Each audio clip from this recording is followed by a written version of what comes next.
Lwazi, the chairperson of the board and members of the board present here today, and the entire management of Prasa, and also want to thank the media for responding to our invitation. The purpose of why we are here today is to brief you about reconstruction and recovery of Prasa. It will be characterized by the minister's statement as well as the chairperson and the management to brief crisply about the work that has been done at Prasa. We thought that we shouldn't do this briefing in the air-conditioned offices where we operate from. Is to show you practically the work that Prasa has been doing. And we thought also you've got many questions you could be having about the work that has been covered by the board since its inception, from many other reports that keep cropping up from time to time, either by ground up or any other person for that matter. As you know, that Prasa is not a private property. It's the property of the people, and we have been on the recovery journey for quite some time. And it is for that reason that I want to thank you, but I also want to apologize to you, media, because I realize that there's been miscommunication of times. Others reported 7:30 a.m. and then I was told that that is the call time for the media, but our program was destined to start at 9 a.m. this morning, and it's a long program.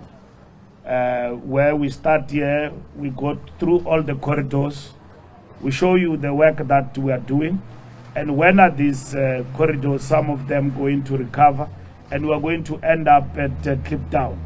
So we were sensitized to the point that you've got other engagements, so we start with the press conference to brief you, but we wanted to do it at the end. So we will take our time this morning with you, and then be patient with us because we have to rearrange our plans.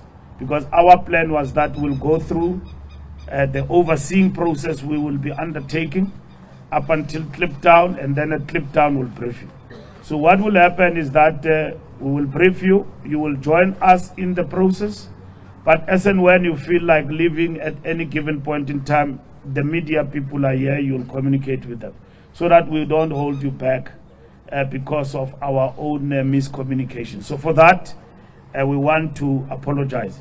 Mr. Leonard Ramatlakane is the chairperson of the board, and he will introduce the board members who are here with him in terms of the delivery spec of what we will be talking about this morning. Thank you very much once more for joining us. This morning, we will be undertaking an oversight, like I said, inspection of the reconstruction and recovery of some of our critical commuter rail corridors.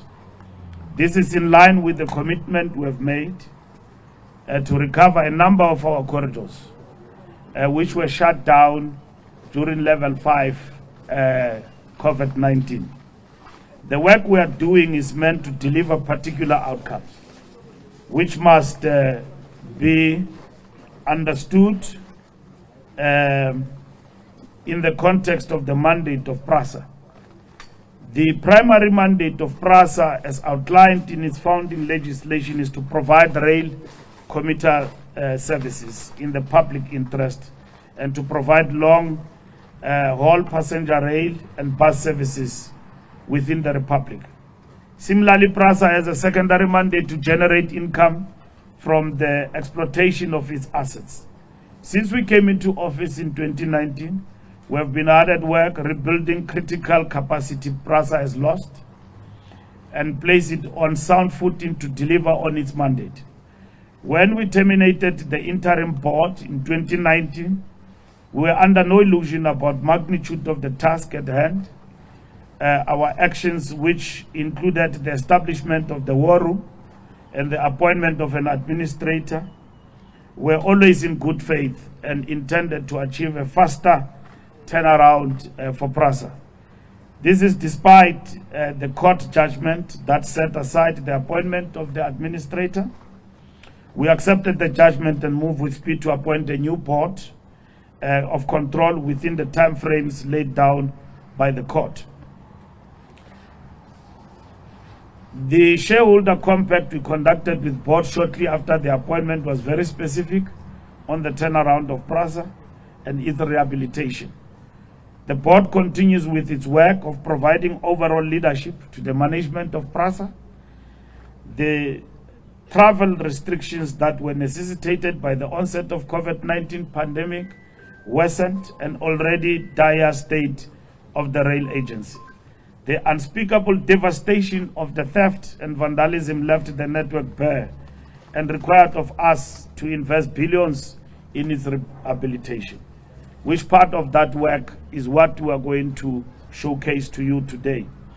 We therefore took a conscious decision to prioritize 10 commuter rail corridors for reconstruction and recovery this calendar year. The board will brief you how far we are and the timeframes to meet the remainder of the corridors and how many have been recovered to date. And as you will have seen, you will see in terms of this work we will be taking you through, you will realize the task at hand that the board and the management of Prasa is undertaking to recover the corridors back into functionality.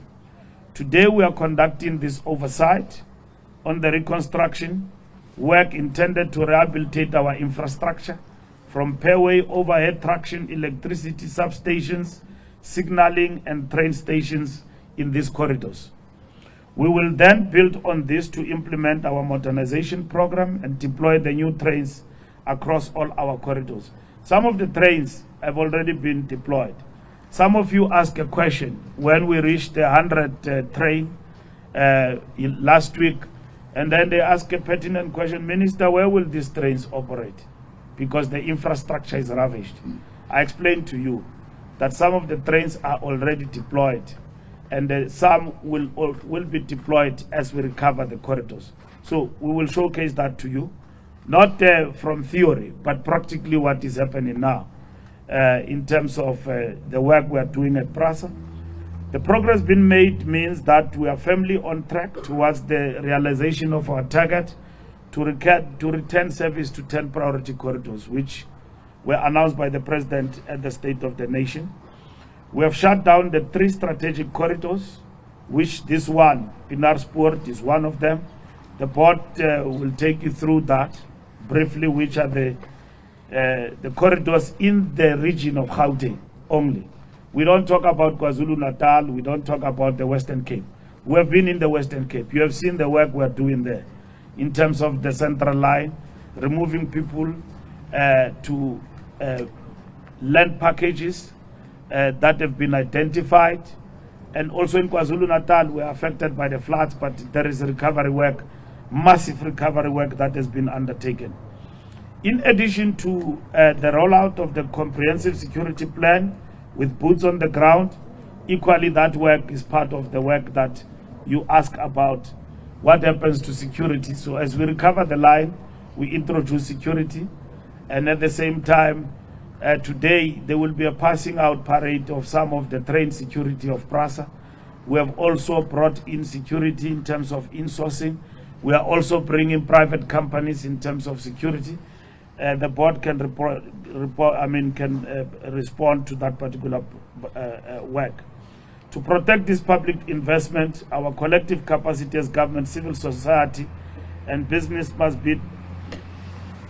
be brought to bear to implement creative measures in this entity. In conclusion, the reconstruction and recovery work we are inspecting today will be replicated and is replicated in all corridors, in a number of corridors, in order for Prasa to replicate and surpass its best performance since its inception in 2009. This includes recovering passenger numbers, improving on-time performance and availability, as well meeting the revenue targets.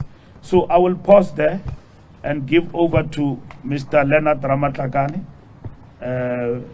to give further details in terms of what I presented to you, and thereafter we'll take questions that you have. For the media that is here and those who are coming to us via WhatsApp and still working from home.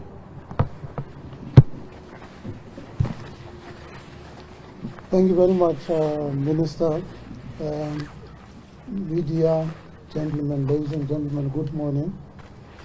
With us, I have the three board members present. Mendidi standing here, Muhuba is standing there, DK, and then Matotsi. These are the board members that are here this morning. I'm going just to take you quickly through a journey that the minister has started laying out. The board was appointed on the 27th of October 2020. As the board arrived, obviously we've inherited an organization which has different labels. That has been labeled the other side as the dead organization, and of course the famous one is the minister's characterization, which we ended up borrowing as the board members, the broken organization. Broken, starting from the social compact that we signed with the minister as the board, and in terms of what are the things that are critical that we need to focus on. We signed that compact with more about 6 key areas of work. You would know that the organization had received a disclaimer from the Auditor General that there were lots of matters that were not dealt with. We set about the task of dealing with that particular aspect of dealing with all the irregularities that the AG has found. We have inherited in that 28 billion of what the AG referred to as a no explanation of that kind of expenditure. In that, we set about the team to get into that work led by the ARC, which is mandated here, to look at answering the question, what happened to 28 billion that was irregular in Prasa? That process is ongoing, but I can give you a report, Minister, to say out of the 28, 12 of the 12 billion was then assessed and found that the 12 billion has been spent appropriately. That condonation is well in good, that we must go to Treasury and ask for condonation of those 12 billion, whilst the executive and management are continuing to assess and to ask the heads of the division what happened, where did you spend this particular money. So the progress there, Minister, is that the 12 billion is with Treasury, that it should now be accepted that that is the money that has been spent appropriately. We, of course, the second thing that we had to deal with as the board is the issue of merger between Crest and Interside. That merger between Crest and Interside, because both of those organizations, they deal with the development, has been completed. The board has signed off on that. It is a measure that has already taken place, is done.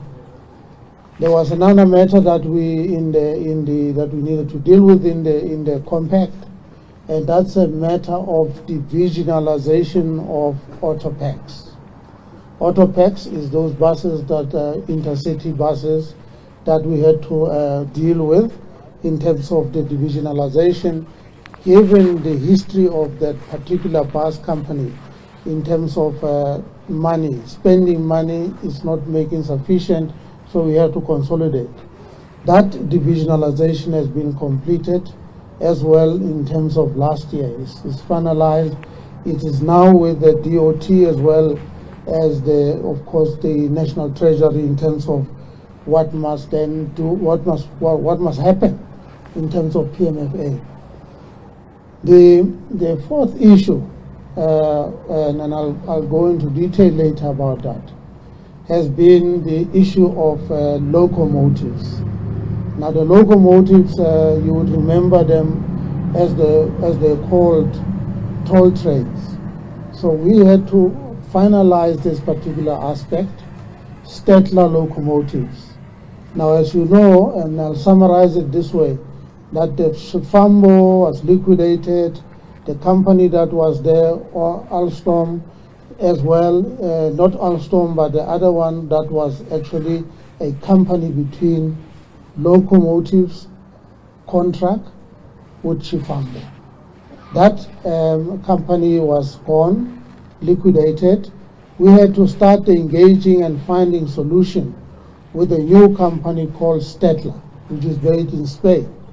In that process, we have undertaken a visit to go and actually engage with the Stettler face-to-face around the issue of locos, because the value of those locomotives that are still standing in Spain is about 1.1 billion rand.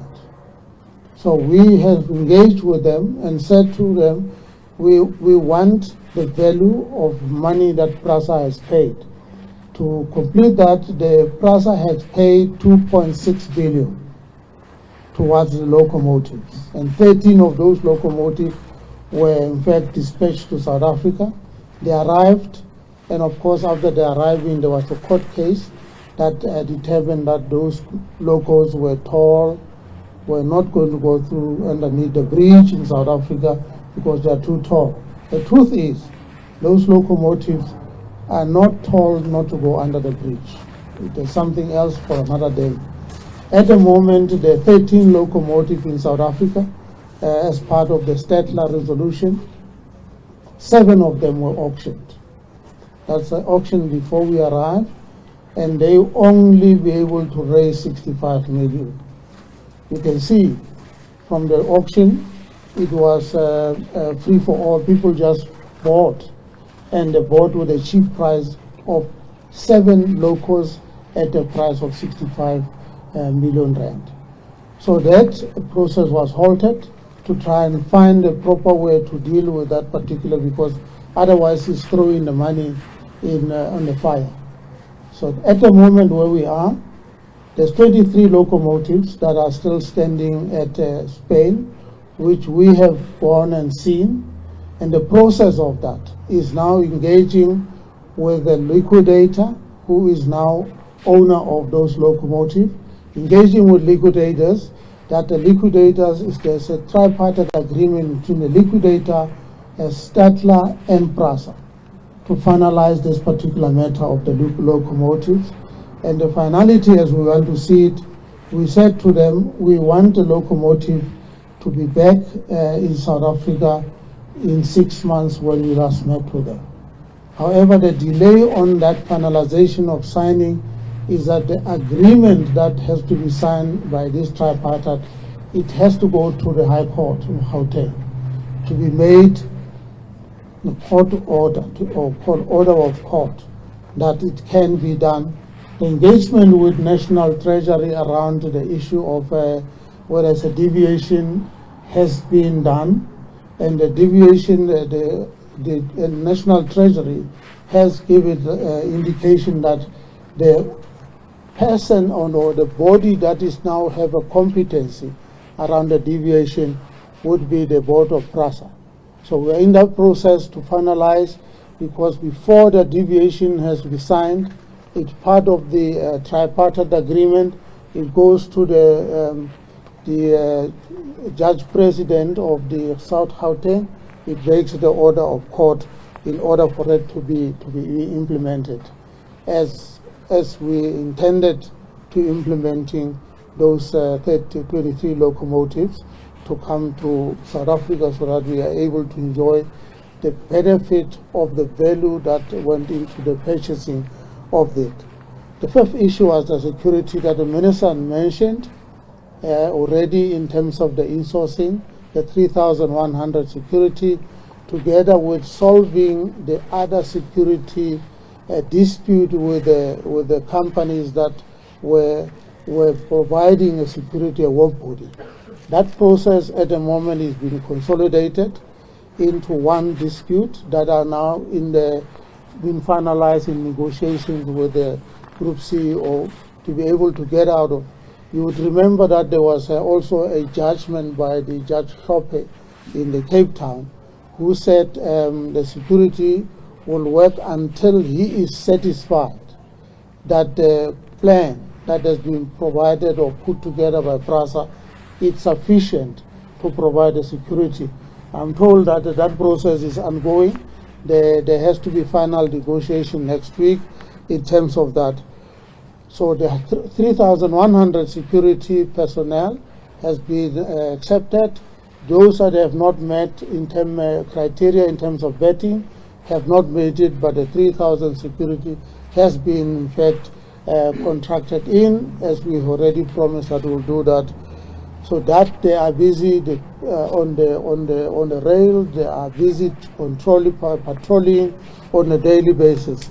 This issue about security has been a vexing issue because as we bring back the corridors, you need to have 24/7 security on that rail, otherwise they're going to be able to wrap it off. So that's what we have done so far. We have not completed the security process because of the integrated plan that we have worked out together, that the Minister has in fact championed in the beginning. So that is still ongoing. We still have to issue out more as we bring more corridors back into action. More and more security is going to be complementary so that we don't lose asset. The sixth issue that we had agreed in the compact was that we needed to appoint Group CEO, GCO. We put ourselves 100 days to do so. We did in fact achieve the appointment of the Group GCO within 95 days. Obviously, it's an open secret that that Matthew has not been able to be up to the task, and of course of making sure that he deliver on this, and we have parted ways with him so far. So I've already spoken to you about the material irregularities. Material irregularities, about 17 of them, and these are the matter that deals with Shifambo and consequence management. Consequence management, the investigation has revealed 44 employees of Prasa that were part of the awarding of Shifambo contract. 11 of them have voluntarily resigned. They've left the organization. 33 of them remains. All 33 of them, as we speak, have been suspended, and they are going through each one of them disciplinary proceeding on the basis of the magnitude of the role they played in the awarding of the Shifambo contract. All of them at different stages, including senior managers that are part of that. They are now being dealt with. Again, moving away from that issue, because we had the Hawks investigating that, and we have the SIU investigation. All of that determination of what has gone wrong is now part of the implementation in terms of the board management disciplining all the persons that were part of that. This has been another one vexing issue for the AG, because the AG has been saying that there hasn't been commitment from the Prasa board to institute the consequence management. I can say from here that that is ongoing, is different stages. Then of course you remember that the AG as well was part of the findings, was the appointment of the company called Bergsman, that which is now being investigated by the Hawks. and the report we are told is finalized on the Werksman. And the issue was, once the Werksman took over the investigation, they inflated the cost of the hourly rate cost towards the work that they were doing, and therefore they were part of the ripping off Prasa in terms of it, in terms of money. That investigation has been completed, and it is now part of the President's proclamation on what the President asked that should be investigated. The rest, obviously, the management of that SIU, Mr. Mike Hoyer has submitted the report as well in terms of the President. Then there was a company called Sangena. Sangena is a company that was given the tender in 2012 up to 2013 to do the speed access at the stations. Those things that opens and close as you put in your ticket. If you can remember that this tender was set aside by the High Court in North High Court Pretoria on the basis that it was irregular.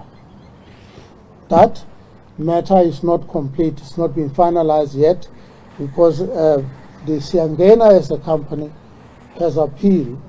The case will be heard on the 21st of August in Bloemfontein as to whether they are arguing about what they think has gone wrong.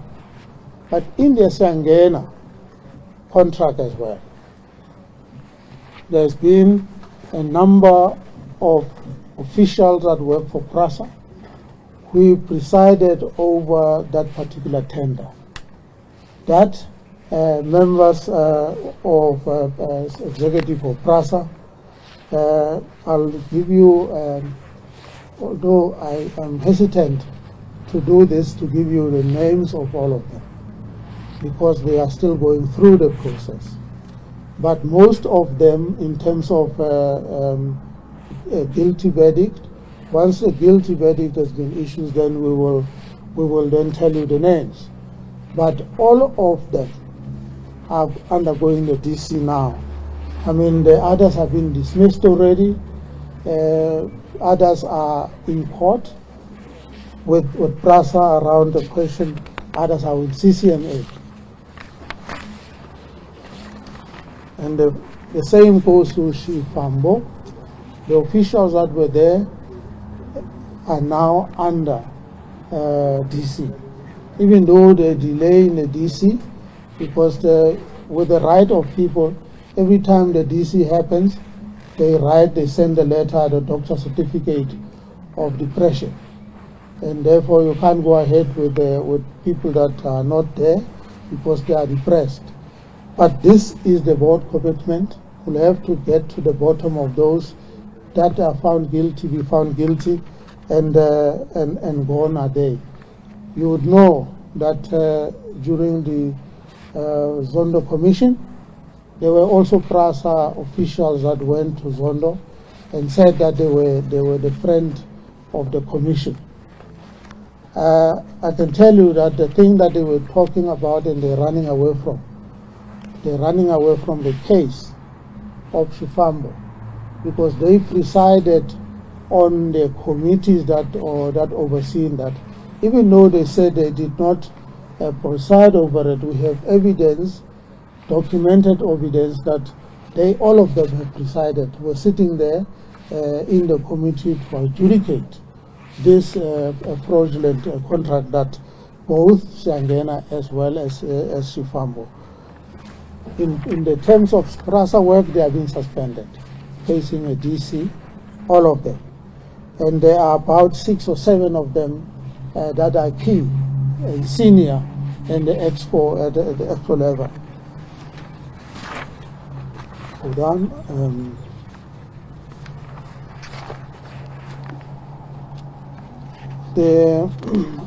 You will read when we give you the document, the model of the locomotives. the Afro 4000, the normal one, and you will see what we're saying, that the locomotive that is now in the country, the 6 of them that were stopped from being auctioned. Some are in the PE, others are in Beaufort West, and others are in Bloemfontein. We have decided that they should be commissioned now, even before we get into the order. Commissioning means they must be service. Look at whether all the things that they're supposed to have, that they have that. They are being commissioned now because that decision has already been taken to commission them. Those locomotives are designed to run on the 25 kV as well as 3 kV, but the 3 kV has not necessarily been given the right of way by the RSR because of the state of the repairs of the electrical wire. 3 kV wires have come down slightly, and therefore they touch on the locos when they are on the right, and therefore the RSR will give permission, because RSR, in one of the recommendations, they instructed both Prasa and Transnet to repair, to fix, to maintain 3 kV so that the cable is higher up and there's no problem of touching. So the locos, and then investigation, on the investigations that the board has in fact done, you would remember that the board has done an investigation around the staff members. The number of people that were, when we did Project Silvers, we could not find them showing up to say we are the one that are working for Prasa. So that process at the moment is now on the phase 2. Phase 2, and drilling down into deeper to find out and to engage the police to be able to check the accounts as to who are these members who were recorded as working for Prasa. However, I must say it is the number that was initially identified has gone down, because some of the people has kept coming back and saying that they were sick, they were on a sick leave, they were long on a sick leave, others they were on holiday, but they have, because we have closed the tab of money and receiving a salary without showing up, they have now come back and said, this is where we are. They have been confirmed by the executive that indeed those were not necessarily fired. We are now having a report of Deputy Judge President Zondo that has a report for Prasa. The board is looking at the findings, but all, if you know now that the recommendation is that there must be another specific focus commission within Prasa, because the judge wasn't happy about the outcome of this particular one. I must say that the design model of Prasa has been looked at. We did say as a board that it was top heavy. There's a lot of debate about whether it is top heavy or is not top heavy. But all what we know, 17,000 workforce that Prasa has, and the model or delivery model at the current one was too wieldy in terms of being able to deliver on a turnaround. There's too much line of people who must still sign the read form in terms of decision making. So the decision has been taken by the board that that structure, delivery structure of Prasa has already been designed and changed. All what is needed now is to finalize and submission to the minister around it, so that the minister also sees the delivery model. Recently, there has been a problem of that has been picked up by the investigation that we have in Prasa around the people who are siphoning out insurance money There's a syndicate that is running, that has been picked up, and some of them has already been identified. There's a syndicate in the form of, they claim they work for Prasa, but they also claim money from insurance by basically fraudulently putting the claims together. We are on them. Some of them has already been suspended on this particular case. Capacity of Prasa to deliver. We have identified the capacity as one of the challenge the capacity of engineers and of course artisans that need to work on the recovery program. We have in fact already made a submission around the shortage of skills that we need to find, and we have in fact been talking to the minister about assisting with the kind of secondment that we can get in terms of skills, high skills, and of course the capabilities. We had a challenge about the acting positions in Prasa. We already reported to Parliament that we are now on the program to fill all those vacancies of people who are acting position. We're now having a process that is supported by the board and the executive to fill all those vacancy positions so that we are able to hold everybody accountable to the work that they need to do. So that process it is up and running with speed. It should be finalized in short term. This is also what to do with the group CEO. We have advertised. We're in the process of shortlisting so that we are able to appoint the group CEO and not wait for any other prolonged process. Now I'm going to hand over the next presentation on the practical operation to the acting group to take us through that.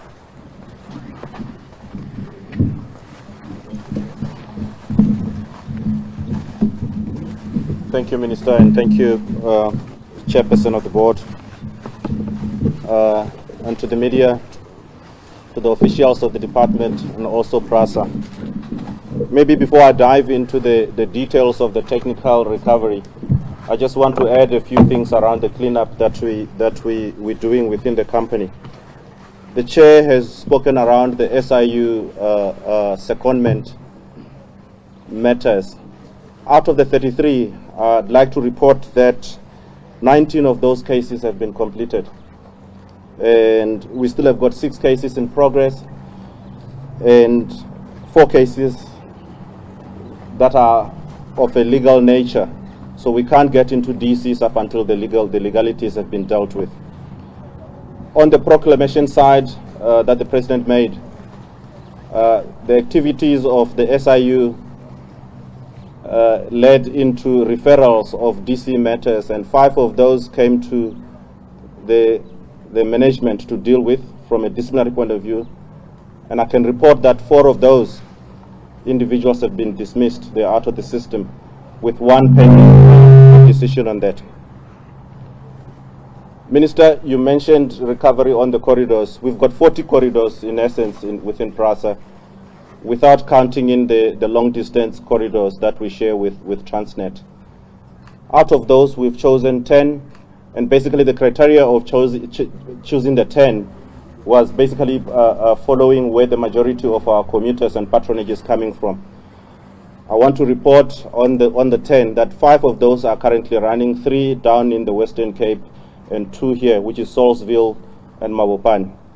The balance thereof is these 3 that today the Minister is coming to do oversight on. It's basically this one that we're standing on, which is the Pinasport line, is the Leralla line, which is the Tembisa line. The 3rd one is the Naledi in Soweto line. Pinasport, where we're standing at the moment, this one, the substations, what you're seeing behind me here, had 3 substations that were destroyed. It used to run the new trains just before COVID. That was vandalized and taken apart. We're busy repairing that. What you see behind me is the evidence of the work of that repair. We are around 90% completion on this corridor. 3 substations, 90%. What we're waiting for is the transformers that we order from overseas.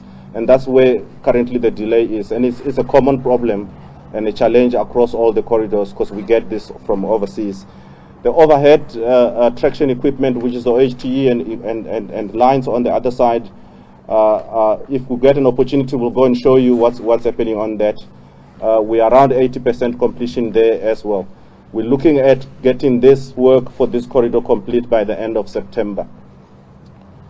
And as far as the stations are concerned, this corridor has got around 16 stations, 5 of which require heavy rebuild. They were completely gutted down. So we've got contractors on site in each one of those 5 stations being repaired.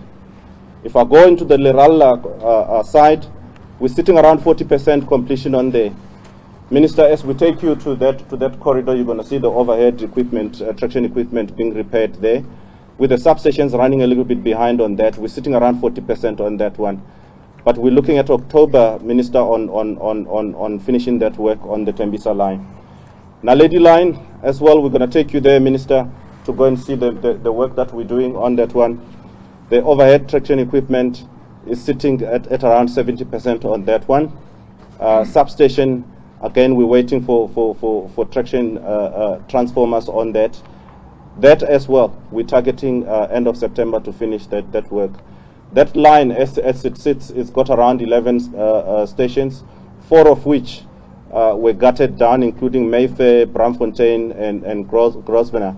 So those are currently, as we speak, contractors are on site repairing those as well. But over and above that, I need to mention that we're not only focusing on the 10 corridors, we're already looking at the next 10 corridors. And part of that is bringing in the connection between Pretoria and Johannesburg. And we're working on very hard on that one. So immediately after these 3 corridors that are the 10 part of the 10 priority corridors come through, we need to connect Joburg to Pretoria to complete the trips for our commuters to travel between the 2 cities. But we're also, as the next phase, looking at connecting Vereeniging and Johannesburg as well. And there, temporarily in the interim, we're looking at introducing a diesel traction. And that's part of what we will be showing the Minister. The work has started on the stations there.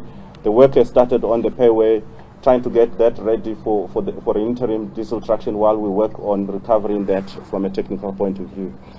But we have not abandoned the modernization, Minister, as you said.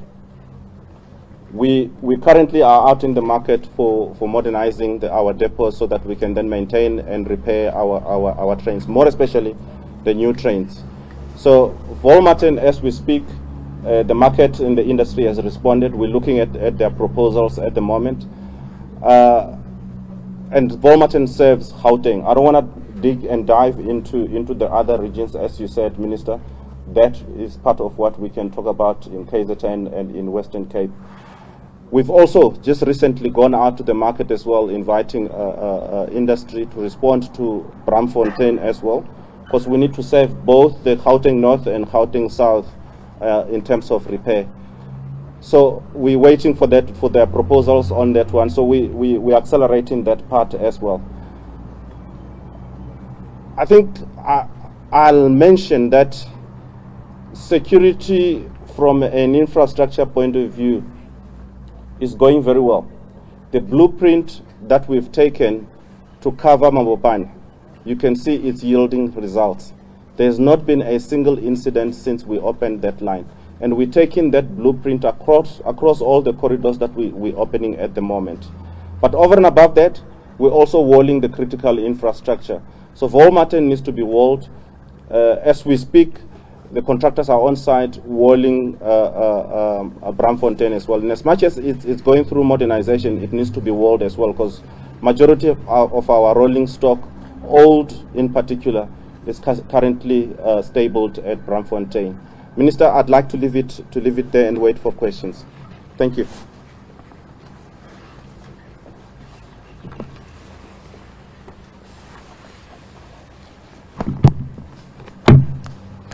Thank you very much. Thank you very much, colleagues, for joining us this morning. Thank you very much, Minister, for the statement given on and a report given on the recovery and rebuilding of Prasa.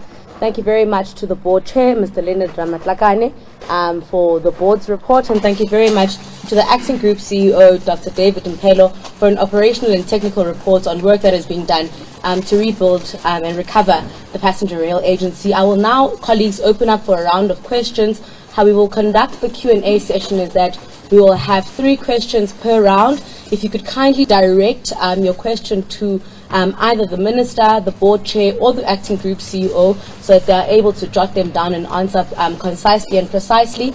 If you, as you're asking your question, could kindly just state your name, surname, and media organization that you are representing this morning.